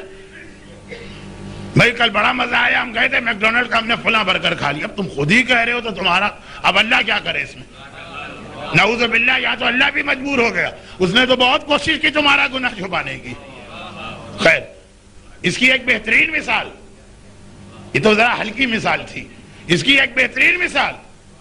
بھائی آپ گئے تھے پاکستان میں، آپ کی بیٹی کی شادی تھی. ہاں شادی تھی، اور یہ کیسٹ لے کے آئے ہیں، سارے گناہ باقاعدہ خود ہی ریکارڈ کر کے رکھ دیے اور ایک ایک کو دکھاتے پھر رہے ہیں. ایک ایک کو یہ کیسٹ، شادیوں کے کیسٹ، وہ تو گھروں گھروں میں تقسیم ہوتے ہیں. یہ کیا ہے؟ فرشتوں کو بھی ہم نے زحمت سے بچا لیا. آئے کرامن کاتبین، تم کیا ہمارے گناہ لکھو گے؟ تم تو خالی لکھو گے نا. اور غالب جیسا کوئی بے تکا فلسفی شاعر پہنچ گیا تو یہی کہے گا کہ پکڑے جاتے ہیں فرشتوں کے لکھے پہ ناحق. آدمی کوئی ہمارا بھی دم تحریر تھا تو وہ تو وہاں بحث کرتا. تم نے فرشتوں کو بحث سے بھی بچا لیا، خود ہی اپنا کیسٹ بنا دیا. قیامت کے اندر ایک VCR لگا ہوگا یا VCD. یہاں تم نے کہا خدا بندہ یہ کرامن کاتبین نے کہاں سے لکھ دیا؟ ایک بٹن دبا اور اسکرین کے اوپر، پروجیکٹر اور اسکرین پر خالی میری مجلسی نہیں دکھائی جاتی امام بارگاہ علی رضا کے باہر، میدان قیامت میں خود ہی جو ریکارڈ کر کے گئے ہیں. مگر یہ تقریر کا رخ ذرا سا بدلا. پھر واپس آئیے. شب معراج وہ اللہ کے رسول تھے، راتوں رات گئے، سیکنڈوں میں گئے، سیکنڈوں میں آ گئے. مجھے اگر تاخیر ہو گئی تو میرا جہاز تو پھر سے اڑ جائے گا، اور کل جہاں مجلس ہے وہ مومنین پریشان ہوں گے. اس لیے مختصر بات، آگے چلیے. 2 باتیں ہوں. تیسری بات، پروردگار اب تمہاری امت کو یہ ساری رحمتیں ملی، ساری آسانیاں ملی، پھر بھی گناہ کیا. رسوا ہونے سے بچایا، اسی کی تیسری شق ہے. پیشانی پہ گناہ نہیں لکھا، گھر کے دروازے پہ نہیں لکھا. اللہ ان گناہوں کی وجہ سے بھی جس پر پہلے زمانے کے نبیوں کی امت کو مسخ کا عذاب دیا گیا، کتنا ہی بڑا گناہگار تمہارا امتی کیوں نہ ہو، اس کو مسخ نہیں کرے گا. پہلے تو یہ منزل تھے نا، بندر بن گئے، خرگوش بن گئے، چھپکلی بن گئے، مچھلی بن گئے بغیر چھلکے والی. یہی گناہ اگر تمہارا امتی کرے، بالکل وہی گناہ، تب بھی اس پہ مسخ کا عذاب نہیں آئے گا. یہ عذاب بھی اور رسوائی دونوں سے بچایا گیا. اور تم نے کہا نا گناہ چھپ جائے، یہ گناہ چھپانے کا پیغمبر کی دعا کے نتیجے میں پروردگار نے ایسا احسان کیا، کہا کہ ہر مومن اور کلمہ گو کے کندھے پہ جو فرشتے بیٹھے، فرشتے ہر ایک کے کندھے پہ بیٹھتے ہیں، مومن کا فرشتہ ہر 24 گھنٹے کے بعد ڈیوٹی چینج ہوتی ہے. جو ایک بار فرشتہ بیٹھ کے گیا وہ دوبارہ کبھی نہیں آتا. فرشتوں کو بھی پتا نہ چلے کہ اس نے کتنے گناہ کیے ہیں، خالی ایک دن ان کے سامنے ہو، زندگی کے باقی دن ان کو بھی پتا نہ ہو. کرامن کاتبین اللہ ایک نہیں رکھتا، ہر 24 گھنٹے میں بدل دیتا، اور ایسا بدلتا ہے کہ وہ دوبارہ مرتے دم تک ہمارے پاس دوبارہ وہ نہیں بھیجا جاتا. اب آپ کہیں گے کہ شارٹیج تو نہیں ہے اللہ کے پاس لیبر فورس کی. وہ اسی لیے بیت المعمور کی حدیث میں نے پڑھا تھا کتنے فرشتے ہیں. وہ اسی لیے ساری چیزیں ایک دوسرے سے کنیکٹڈ ہیں. دیکھیں یہ رسوائی سے بچایا جا رہا. اور میں نے درمیان میں کہہ دیا جتنا پیغمبر کو فکر ہے میری امت رسوا نہ ہو، اور جتنا اللہ کی رحمت ہے کہ ہاں رسول کی دعا مانو اور امت کو رسوائی سے بچاؤ، اتنا ہی امت رسول کو ضد ہے کہ ہم تو ایسے ہی گناہ کریں گے جو کھلم کھلا ہوں گے اور قابل رسوائی ہوں گے. وہ فرشتوں کو بدل رہا، کسی فرشتے کو پتہ نہ چلے کہ ہم نے کیا کیا ہے، صرف ایک دن سامنے ہو اور ہم دنیا کے سامنے اپنے گناہوں کا ڈھنڈورا پیٹتے ہیں. کیونکہ بعض گناہ تو قابل فخر بن گئے، عورت کا بے پردہ نکلنا، مرد کا داڑھی منڈوانا، ڈانس پارٹی مکس گیدرنگ میں شریک ہونا، حرام کھانوں والے ریسٹورانٹ میں جانا، بہت ساری چیزیں قابل فخر ہوتا ہے، ایک دوسرے کو اطلاع دی جاتی ہے. خیر پھر وہی بات تھوڑی سی ریپیٹ ہو گئی. اللہ کا رسول فاغفر لنا کہہ کے وہاں شب معراج ہمارا اتنا خیال کروا رہا، اور ہم اسی طرح سے پیغمبر کے تحفے کو ٹھکرا رہے ہیں. نہیں چاہیے ہمیں تحفہ. کرامن کاتبین بدلتے. 4 باتیں ہو گئی. پیشانی پہ لکھنا، دروازے پہ لکھنا، مسخ نہ ہونا، کرامن کاتبین بدلنا. اور اسی میں 5ویں چیز یہاں سے فرہمنا شروع ہو گیا. خالی معافی نہیں ملی، اب رحمت. اگرچہ یہ 5ویں چیز کا تعلق ہمارے معاشرے سے ابھی بہت کم، لیکن یورپ اور امریکہ میں اس کے آثار شروع ہو چکے ہیں، رحمت کے آثار. لیکن وہ مسئلے کی ضرورت. پہلے زمانے کے اندر نوح سے لے کر بلکہ حضرت آدم سے لے کے حضرت عیسیٰ تک اگر کبھی کسی نبی کا امتی مرتد ہو جائے کسی وجہ سے، یعنی اسلام کے بعد کافر ہو جائے، کچھ عرصے کے بعد توبہ کر کے دوبارہ دین میں آ جائے، اللہ توبہ قبول کر لیتا ہے. وہ تو چیپٹر اس کے بعد شروع ہو رہا. لیکن ایک نقصان ہوتا، اور وہ یہ کہ جتنے بھی اس نے شروع کافر ہونے سے پہلے اسلام کے زمانے میں جتنے اس نے اعمال کیے تھے سب ختم، 0 پہ پہنچ جاتا میٹر. اب دوبارہ توبہ کر کے مسلمان بنا. 40 سال کی عمر میں یہ واقعہ ہے. 15 سال بالغ ہونے سے لے کے آج تک نمازیں پڑھتا آ رہا ہے، وہ سب گئی. اب نہ صرف یہ کہ آئندہ کی نماز پڑھے گا، وہ سب کی قضا کرے گا. سارے روزے گئے، سب کی قضا کرنا. جو حج کر کے آیا وہ ختم ہو گیا، واجب حج دوبارہ کرنا. وعلی ھذا القیاس مثالیں بنائی. اے حبیب، مرتد بدترین گناہ مانا گیا اسلام میں. اتنا بڑا گناہگار بھی اگر توبہ کر کے واپس آتا ہے، جتنے گناہ اس نے ماضی میں کیے سب، جتنی نیکیاں کی ہیں سب برقرار رہتے ہیں، اس کے اعمال ختم نہیں ہوتے. کیونکہ میں نے کہا یہ ہمارے معاشرے کا مسئلہ فی الحال نہیں. ہمارے یہاں گناہگار ہیں لیکن ابھی لوگ مرتد نہیں بنتے. یورپ اور امریکہ میں شروع ہو چکا. پھر توبہ کر کے آ بھی جاتے ہیں واپس. کیسے طریقے سے مرتد بنتا؟ ارے اسلام کے فلاں مسئلے نان سینس. اب مجھے تو اللہ ہی کے بارے میں شک ہے، اللہ ہے بھی کہ نہیں ہے. میں نہیں مانتا ایسے اللہ کو. بہت عام سی بات. پھر ہاں 2 دن بعد احساس ہوا یہ غلط کہہ گیا تھا، توبہ. اگر موسیٰ اور عیسیٰ کی امت میں ہوتا تو یہ 2 دن تو بڑی بات ہے، 2 منٹ کے بعد بھی واپس آتا اور پہلے کے سارے گناہ ختم ہو گئے. جیسے ہی ارتداد کیا، ڈیلیٹ کا بٹن دبا، سارے عمل گئے. وہ جو ڈیلیٹ ہو گیا واپس نہیں آ سکتا. کوئی کمپیوٹر کا ماہر نہ کہے کہ نہیں مولانا اس کے طریقے ہیں واپس لانے کے. وہ کمپیوٹر میں آ سکتا ہوگا، وہاں نہیں آ سکتا تھا. لیکن اللہ کے رسول، ہاں اب کمپیوٹر کی بات، اللہ کے رسول کا ماننے والا مرتد ہو، مرتے دم تک مرتد رہے، ڈیلیٹ. لیکن پھر واپس آ گیا، پھر توبہ کر لی، وہ ڈیلیٹ واپس آ گیا. یہاں کمپیوٹر کے ماہرین کا مشورہ چلے گا. بات کو آگے چلائیے. 10 بج چکے ہیں، بلکہ 10:02. اور ابھی پیغمبر کو عرش الہی سے زمین پہ آنا بھی ہے، اس کے بعد ہی میری مجلس مکمل ہوگی. اور اس کے بعد یہ ساری چیزیں پیغمبر نے کہیں. فرہمنا، رحمت بھی چاہیے. مغفرت تو ہو گئی، معافی تو مل گئی، رحمت بھی چاہیے. آسان شریعت بنائی. ہوم ورک جتنا موسیٰ کے امتی کو ملا، آدھے سے آدھا سے بھی کم ہوگا ہم کو ملا. پھر بھی کہا، پیغمبر نے کہا رحمت نازل کا رحمت کا پہلا ٹکڑا کل آیا تھا. 9 باتیں جو ہیں رحمت سے متعلق شب معراج ملی. 13 مسائل، 5 یہ تو مغفرت یعنی گناہ چھپانا، 18 اور اس کے بعد 7 باتیں رحمت سے متعلق. پہلی بات کل سنی، یہ رحمت. 1 نیکی کرو گے 10 گنا اجر ملے گا. 1 نیکی 10 گنا اجر. لیکن زیادہ سمجھ میں یہ رحمت آئے گی جب اگلا جملہ سنیں گے. اور 1 گناہ کرو گے تو کہنا تو یہی چاہیے نا کہ بھائی نیکی پہ 10 گنا اجر لے جا رہے ہو تو گناہ کرو تو 10 گنا سزا بھی لے جاؤ. اور یہ بات عین مطابق عقل ہے جو 2 معصومین کی حدیث ہے. کیا ہے اولاد بنی ہاشم اور اولاد فاطمہ، تمہارا رتبہ دوسروں سے الگ ہے. تم نیکی کرو گے 2 اجر ملیں گے، گناہ کرو گے تمہیں 2 سزائیں ملیں. 5 یہ تو مغفرت یعنی گناہ چھپانا، 18 اور اس کے بعد 7 باتیں رحمت سے متعلق. پہلی بات کل سنی، یہ رحمت. 1 نیکی کرو گے 10 گنا اجر ملے گا. 1 نیکی 10 گنا اجر. لیکن زیادہ سمجھ میں یہ رحمت آئے گی جب اگلا جملہ سنیں گے. اور 1 گناہ کرو گے تو کہنا تو یہی چاہیے نا کہ بھائی نیکی پہ 10 گنا اجر لے جا رہے ہو تو گناہ کرو تو 10 گنا سزا بھی لے جاؤ. اور یہ بات عین مطابق عقل ہے جو 2 معصومین کی حدیث ہے. کیا ہے اولاد بنی ہاشم اور اولاد فاطمہ تمہارا رتبہ دوسروں سے الگ ہے.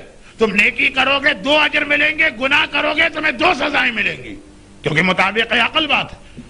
لیکن نہیں, نیکی کرو گے 10 گنا اجر ملے گا, اور اگلی چیز گناہ کرو گے فقط 1 سزا ملے گی.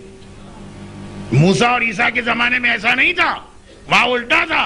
1 نیکی پر 1 اجر ملتا تھا اور 1 گناہ پہ 10 گنا سزا ملتی تھی. وہ قرآن میں بھی اس کے واقعات ہیں, لیکن بات لمبی ہو رہی. سنو, تیسری چیز, یہ رحمت, اب آخر میں رحمت نازل ہو رہی ہے شرع اتنی سہولتیں دینے کے بعد. اگر کسی نے نیکی کا خیال کیا کہ بھئی آج صبح اٹھ کر 4:30 بجے نماز شب بھی پڑھ لیں گے, ابھی نہیں اٹھا, نہیں کی وہ نیکی. کہا کہ خالی نیکی کا خیال کرنے پر 1 نیکی کا ثواب نامہ اعمال میں آ گیا, پڑھ لیتے تو 10 گنا اجر تھا. خالی خیال کیا, وہ خیال کیا نیکی کا, یہ خود نیکی بن کے تمہارے نامہ اعمال کو ثواب سے نورانی کر گئی. لیکن تم نے یہ ارادہ کیا کہ آج فلاں فعل حرام کرنا, نیکی کا خیال کیا, ثواب مل گیا. اس جمعرات کو مثلا کل ہے جمعرات, روزہ رکھنا, صبح کے وقت پسر گئے کہ بھائی کون روزہ رکھے, 1 ثواب مل گیا خالی نیت کرنے پر. پھر نہیں عمل کیا تب بھی وہ 10 گنا ثواب نہ ملے, 1 گنا. ارادہ تھا بھائی مولانا کی مجلس اس زیادہ ہی نیکی نیکی نیکی ہو گئی, اب اسے بیلنس کرنے کے لیے جا کے گانے کا کیسٹ سنیں, بیلنس ہو جائے نا. کوئی چیز بھی اگر حد سے زیادہ ہو جائے تو نقصان دہ اثرات. یہ ارادہ کیا, گئے, موڈ نہیں ہوا, نیند آ گئی, سو گئے. ایسا بھی نہیں کہ تو اللہ کو یاد کر کے 1 گناہ چھوڑ دیا, نہیں, گناہ کا ارادہ کیا, گناہ نہیں کیا. تو نیکی کا ارادہ کیا, 1 ثواب آ گیا. گناہ کا ارادہ کیا, کوئی عذاب نہیں آیا, بلکہ گناہ کا ارادہ کیا اور اس کے بعد خدا کے خوف سے گناہ نہیں کیا. اس کے اوپر اللہ نے 1 نیکی دے دی. دیکھیں, گناہ کا ارادہ کیا تھا شراب پینا ہے, اور پھر شراب چھوڑ دی کہ اسلام میں حرام ہے, اس پہ 1 ثواب مل گیا. البتہ اسے غلط استعمال نہ کریں. یا آپ کہیں تو روزانہ 10 گناہوں کا پہلے ارادہ کیا کریں گے, اس کے بعد گناہ نہیں کریں گے تو 10 ثواب مل جائیں گے, اور کھیل نہیں ہونا چاہیے. لیکن روایت اب آخری مرحلے میں آ گئی. اس کے بعد فرمایا کئی نیکیاں ایسی بنائی گئی ہیں کہ نیکی کیے جاؤ, کئی نیکیاں, ہر نیکی کا ثواب تو 10 گنا, ہر نیکی کا خیال 1 ثواب دے دیتا. لیکن کئی نیکیاں ایسی بنائی گئی ہیں کہ خالی یہ نیکیاں کیے جاؤ, یہ نیکیاں گناہوں کو خود بخود ختم کرتی چلی جاتی ہیں. تم کچھ کر بھی نہیں رہے ہو, نیکی ہے اور گناہ ختم ہو رہا. جس میں ٹاپ آف دا لسٹ ہے حب علی یاکل الذنوب کما تاکل النار الحطب. علی کی محبت گناہوں کو اس طرح کھاتی ہے جیسے آگ لکڑی کو کھا دیتی ہے.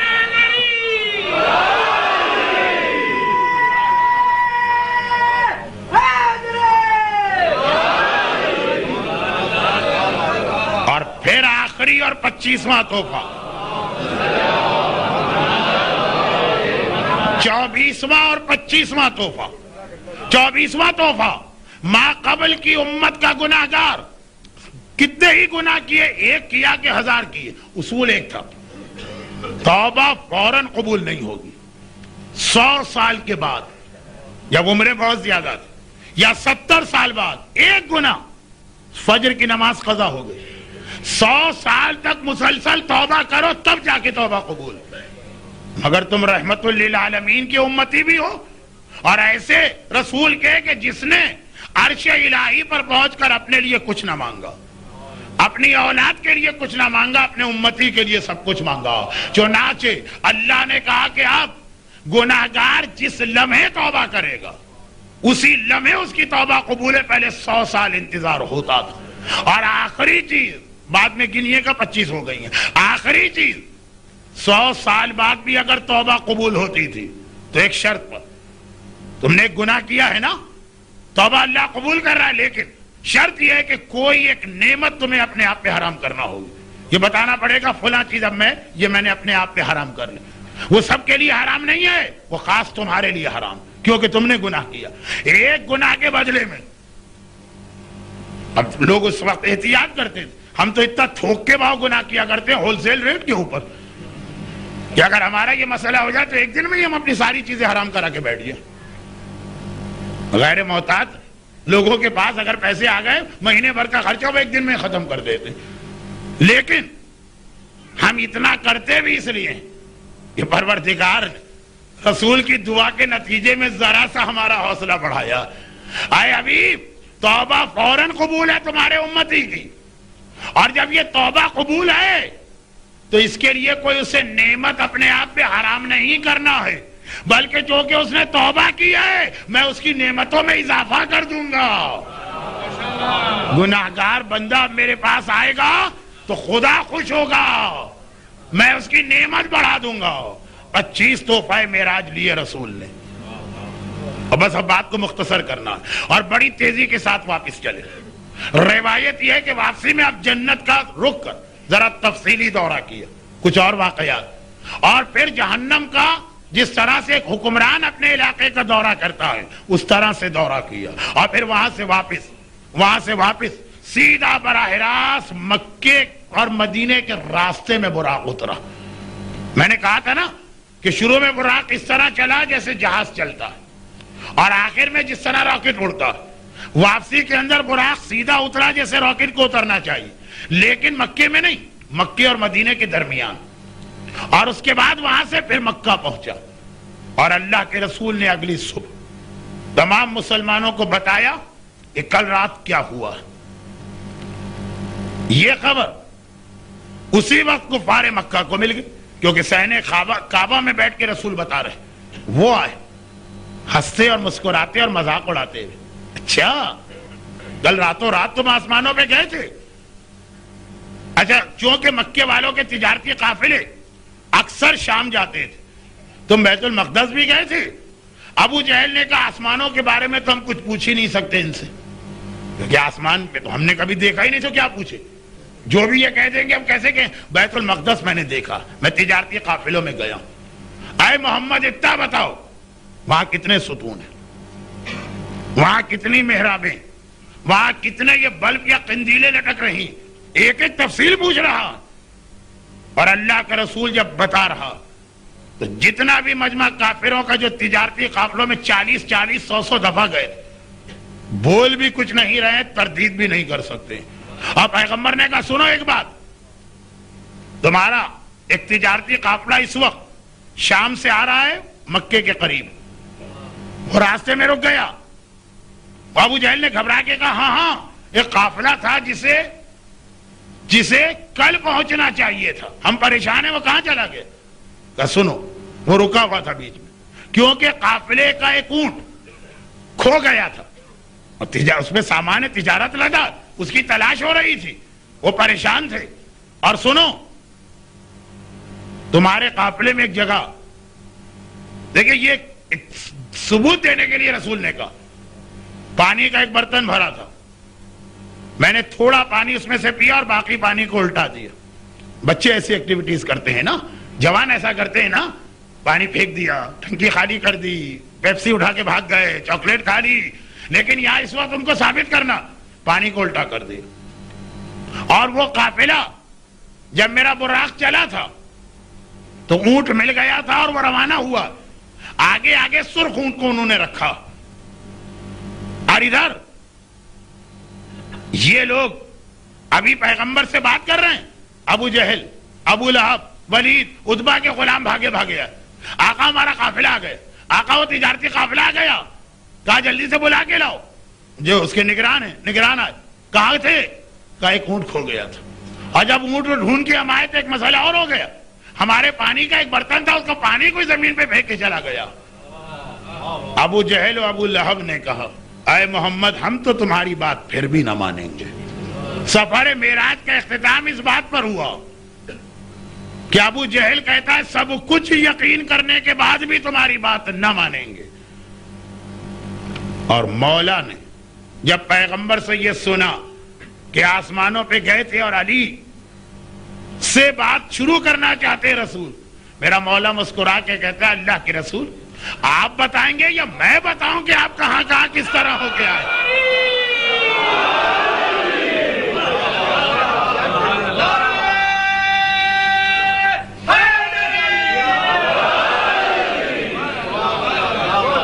وہ ابو جہل ہے کہ ساری دلیلوں کے بعد بھی یہ کہتا ہے مجھے یقین نہیں ہے. اور یہ علی ہے کہ اس زمین پر ہے مگر اس طرح سے ایک ایک مشاہدہ معراج کر رہا. مجھے ضرورت نہیں ہے بتانے کی کہ کیا ہوا، مجھے ایک ایک چیز معلوم، ایک ایک چیز. تقریباً اسی سے ملتا جلتا جملہ. کل مسائل بہت تفصیلی بیان ہو گیا ہے، آج بہت ہی مختصر رہیں گے مسائل. اسی سے ملتا جلتا جملہ. علی نے کہا نا کہ اللہ کے رسول مجھے نہیں بتائیے، بلکہ آپ کہیے تو میں بتاؤں کہ آپ کہاں کہاں گئے، کیا کیا دیکھا. ہر منزل پہ علی آپ کے ساتھ. اسی سے ملتا جلتا جملہ. فاطمہ نے اپنی بیٹی زینب سے کہا تھا، جب زینب ماں کو بتانا چاہتی تھی اماں مجھ پہ کیا گزری ہے، یہ تقریباً یہی جملہ تھا، بیٹی تمہیں ضرورت نہیں ہے کہ مجھے بتاؤ کہ کیا کیا ہوا، میں ہر منزل پہ تمہارے ساتھ تھی. جب پانی بند ہوا تو اس وقت بھی زہرا کربلا میں تھی. جب بچے علتش پیاس سے تڑپ رہے تھے تب بھی زہرا تمہارے ساتھ تھی. جب قاسم کا بدن ٹکڑے ٹکڑے ہوا، جب اکبر کے کلیجے میں برچی کا پھل اترا، جب عباس کے بازو قلم ہوئے، جب اصغر کا ننھا سا گلا چھدا، جب زینب کے ماجائے کا سر کاٹ کے نو کے نیزہ پہ بلند کیا گیا، کوئی ضرورت نہیں ہے مجھے بتانے کی زینب میں ہر جگہ تمہارے ساتھ ہوں اور آخری منزل تک ساتھ رہوں گی. یہ کب کہا زہرا نے؟ بس یہ دو جملے مصائب کی اور بات ختم. اہل بیت شام پہنچ گئے اور سکینہ کو کھو بیٹھے. سکینہ کو کھو بیٹھے. یہی وجہ تھی کہ جب رہائی ملی تھی اور قافلہ چلا تھا رہائی کے بعد، زینب نے کہا تھا سجاد میری سواری کو زندان شام کی طرف سے لے جانا، اور سواری کا رخ پھیرا گیا. اب یہ قید خانہ نظر آیا اور زینب اونٹ سے اتر کے سیدھی گئی، ننھی سی قبر سکینہ پہ ہاتھ رکھا. کبیرہ سکینہ تیری پھوپھی تجھ سے بڑی شرمندہ ہے، کربلا سے لائی تھی یہاں اکیلا چھوڑ کے جا رہی ہے، لیکن یہ تیری پھوپھی کا وعدہ ہے کہ زینب پلٹ کے شام آئے گی اور قیامت تک اپنی بچی کے ساتھ رہے گی. اللہ آپ کو شام لے جائے. اور کتنے لوگ جا چکے ہیں وہاں زندان شام میں. وہ ننھی سی قبر بھی ہے اور زینب کا وعدہ بھی پورا، زینب بھی اسی شام میں. لیکن کل جو مصائب تھے آج اس کے بعد کی منزل ہے. ابھی سکینہ کی شہادت کے بعد بھی سیدانیوں کو اس قید خانے میں کئی مہینے اور رہنا ہے. کبھی خدا آپ کو گرمیوں میں شام لے جائے تو اتنی شدید دھوپ، لو اور سورج کی تپش کہ آپ کچھ سائے میں بھی نہیں کھڑے رہ سکتے، دھوپ تو دور کی بات. اور اگر اللہ کبھی سردیوں میں آپ کو لے جائے، وہ برف، وہ سردی، پتہ نہیں کتنے ہیٹر اور کتنے کمبل اوڑھ کے بھی آپ کو شاید آرام نہ ملے. اور سوچئے گا کہ جس قید خانے میں 1 سال زینب اپنے بچوں کو لے کر رہی، وہاں کوئی چھت نہ تھی. چاہے گرمیوں کا سورج چمکے، چاہے سردیوں کی برف پڑے، زینب اور زینب کے بچے وہاں. ارے کمبل تو چھوڑیے، کوئی لباس بھی دوسرا نہ ملا.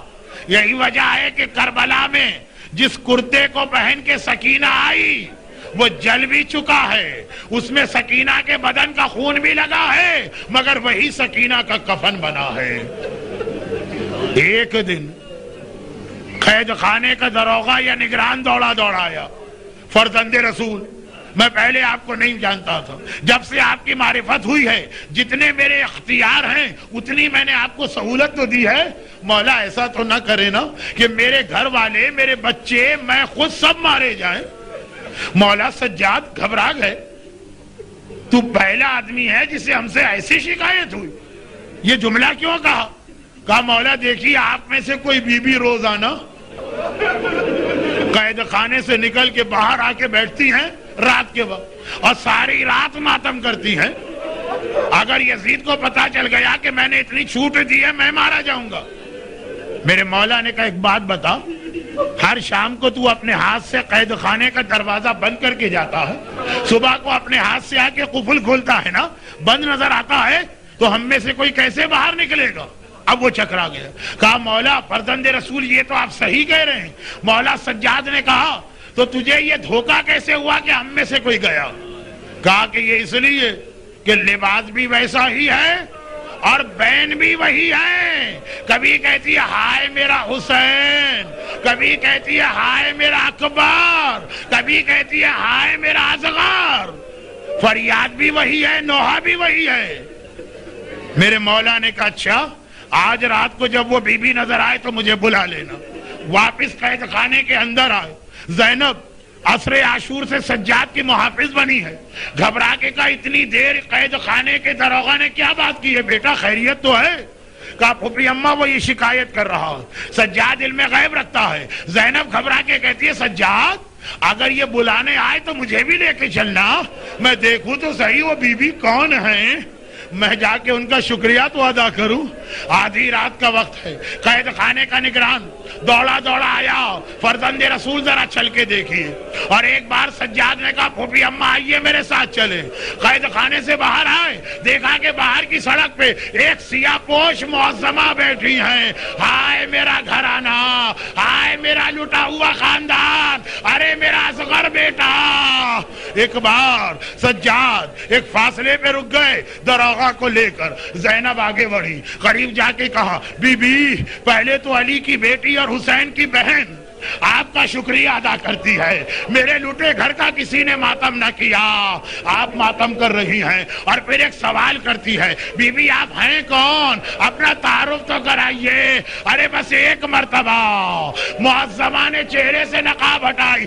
زینب بیٹی ارے میں تیری ماں فاطمہ ہوں. زینب نے فریاد کی اماں ارے میرا قاسم مارا گیا، ارے میرا اکبر مارا گیا. فاطمہ نے روک دیا. زینب مجھے نہ بتا، میں ہر منزل پہ تیرے ساتھ تھی اور گھبرانا نہیں، مدینے جانے تک تیری ہر مصیبت میں تیری ماں تیرے ساتھ رہے گی. الا ولعنۃ اللہ علی اعدائہم اجمعین. پروردگارا ام المصائب شریکۃ الحسین کے مصائب میں، ام المصائب شریکۃ الحسین زینب کبریٰ کے مصائب میں زینب کا ساتھ دینے والی زینب کی دکھیاری ماں فاطمہ زہرا کا واسطہ ہمارے آنسوؤں کو اتنا قیمتی بنا لے کہ رومال زہرا میں جمع ہو کر قیامت کے دن ہماری شفاعت کا ذریعہ بنے. اور اس دنیا میں ان آنسوؤں کی طفیل ہماری ساری حاجتیں، ہماری ساری دعائیں قبول فرما. وہ بچی جو کھو گئی تھی اور آپ نے مسلسل 3 دن دعا کی، الحمدللہ وہ مل گئی ہے. یہ خود اس بات کی دلیل ہے کہ یہ صف ازا کی دعا کتنی طاقتور ہے. پروردگارہ جتنے مومنین اور مومنات یہاں بیٹھے ہوئے ہیں ان کے دلوں کی جتنی دعائیں قبول فرما. بے روزگاروں کو برسر روزگار فرما، جن کے روزگار لگے بندھے ہیں ان کے اس روزگار میں استحکام اور دوام عطا فرما. خداوندہ ہم میں سے ہر ایک کو دنیا اور آخرت کی ہر پریشانی سے محفوظ فرما. ہمارے تمام مرحومین کی مغفرت فرما. خداوندہ کسی صاحب اولاد کو اولاد کی کوئی مصیبت و پریشانی نہ دکھا. پروردگارہ ہم سب کو سیرت اہل بیت پہ چلنے کی توفیق عطا فرما. خداوندہ امام بارگاہ علی رضا شارجہ جہاں مسلسل یہ صف ازا بچھی رہتی ہے، اس پر ان بیٹھنے والوں کو تا قیام قیامت بلکہ جنت میں بھی عزادار حسین بنا کے داخل فرما. اور پروردگارہ ان تمام مظالم کے انتقام کے لیے امام زمانہ کے ظہور میں تعجیل فرما. رحمتک یا ارحم الراحمین. وصلی اللہ علی محمد و